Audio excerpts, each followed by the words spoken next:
Sequel number 42 of the Church of Uganda at 150 years, a celebration of our history, with Christopher Amos Chikomeko-Ntambi, the producer and author. In this sequel, we bring you the Nubian Mutiny of 1897, in which Missionary Pilkington was killed. Welcome. The 1897 Nubians Mutiny within the Uganda Rifles was caused by many factors, among them the continued fight against the Nandis of Kenya. The Nandi Rebellion in Kenya started in 1895 and did not end until almost 10 years later, involving the strongest natives after the Maasai. The Maasai had cooperated with the British in the construction of the Uganda Lere, and that angered the Nandi. They wanted to protect their land against the British by hostility against them.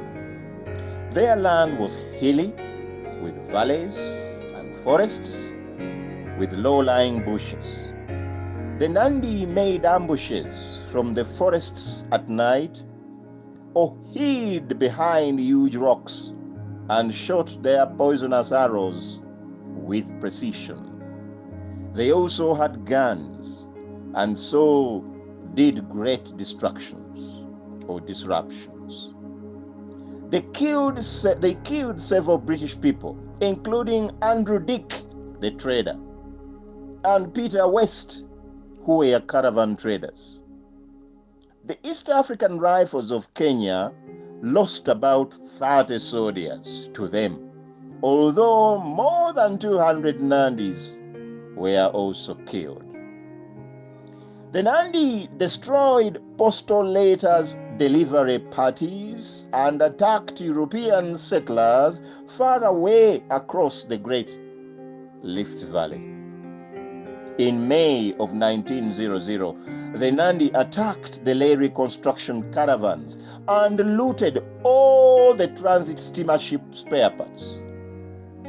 They cut 60 miles of postal poles wire and interrupted telephones and telegrams.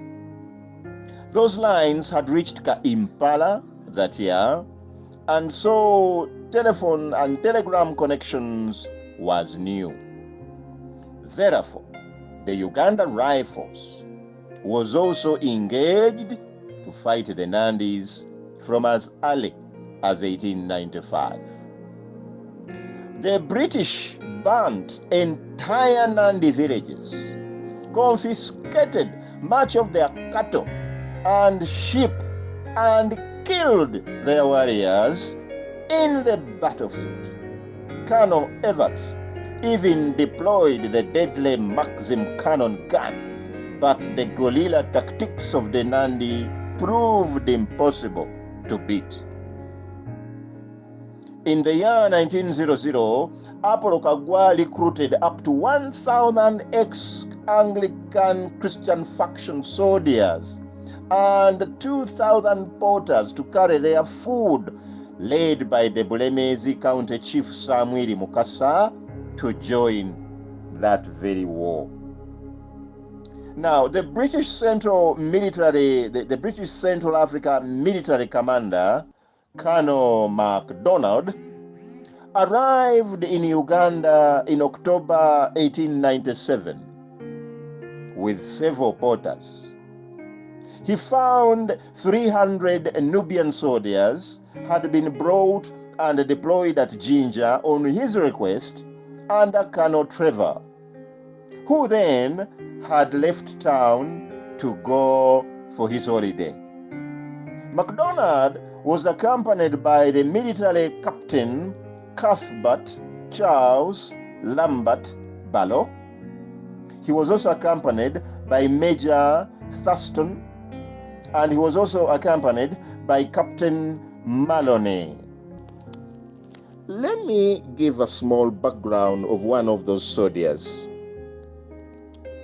because on arrival they found that Taman had gone away for his holiday, and the mutineers were going to use this time of the holiday to disrupt the situation. So this Captain Barlow had his young son called John Barlow, who he had left at Frere Town, the headquarters of the Church Missionary Society, which, as we have seen, was now being broken into two, Mombasa and Uganda.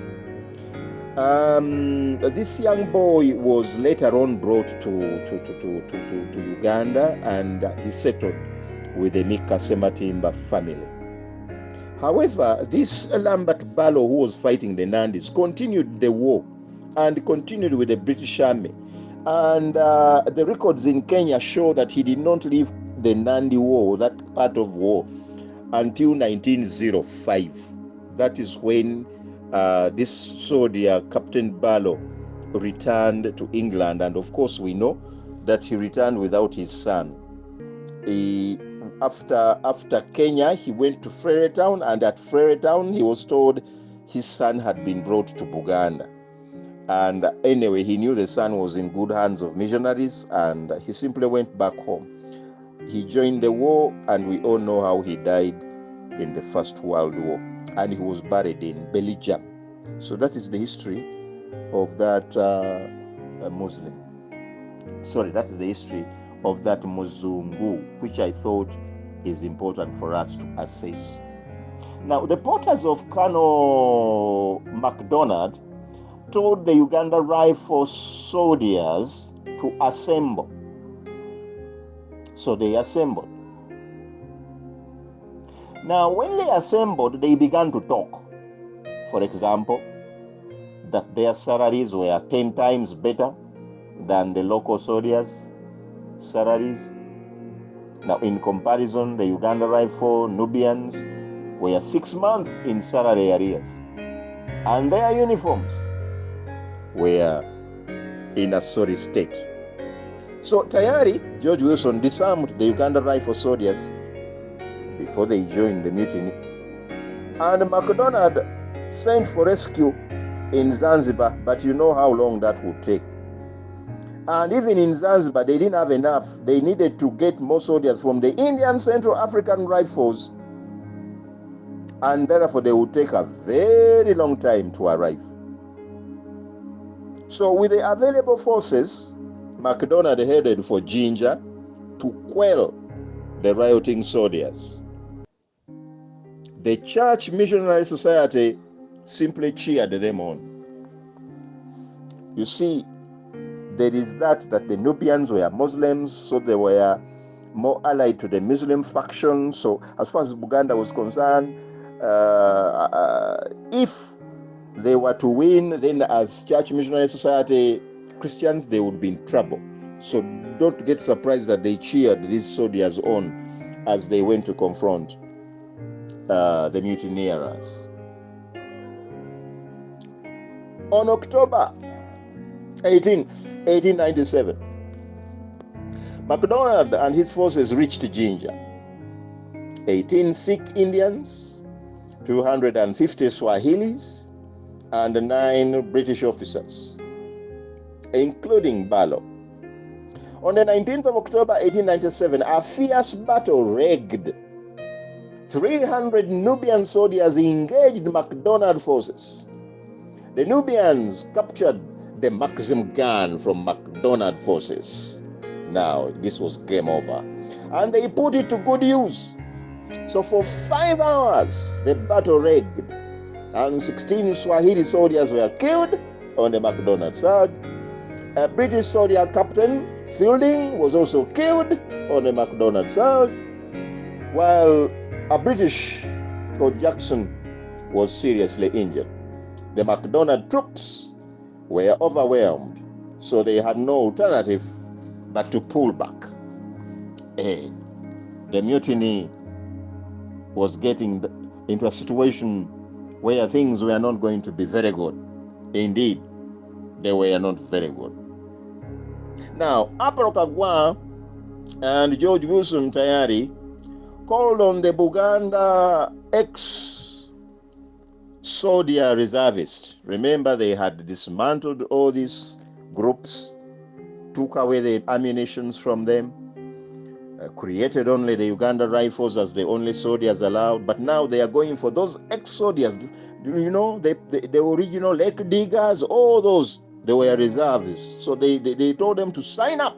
It was time for war against the Nubian rioters in Jinja.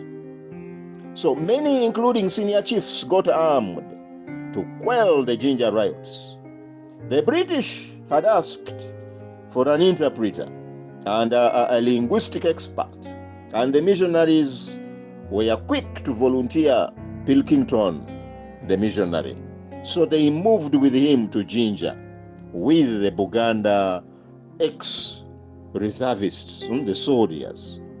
So on the 23rd of October 1897, Buganda forces arrived in Jinja with two missionaries, Dr. Albert Cook to attend to the wounded and Pilkington to help with the translations. Katikkiro Kaggwa remained in Buganda. Chiefs Kisingiri Kizito, Tefilo Chisosonkole, and Yakobo Kaggo were part of the Jinja attack, the mutiny attack on the side of the British. They therefore joined the war, and the war resumed on the 27th of October. Unfortunately, the Nubians proved superior. Remember, they had the Maxim gun, and the Buganda ex-soldiers suffered heavily, with almost 60 dead and 280 wounded. The Maxim gun in the hands of the Nubians was a nightmare. MacDonald ordered for another pullback. This was a real war.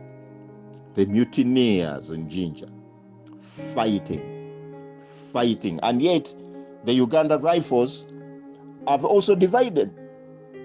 Yeah, the Uganda Rifles had complaints.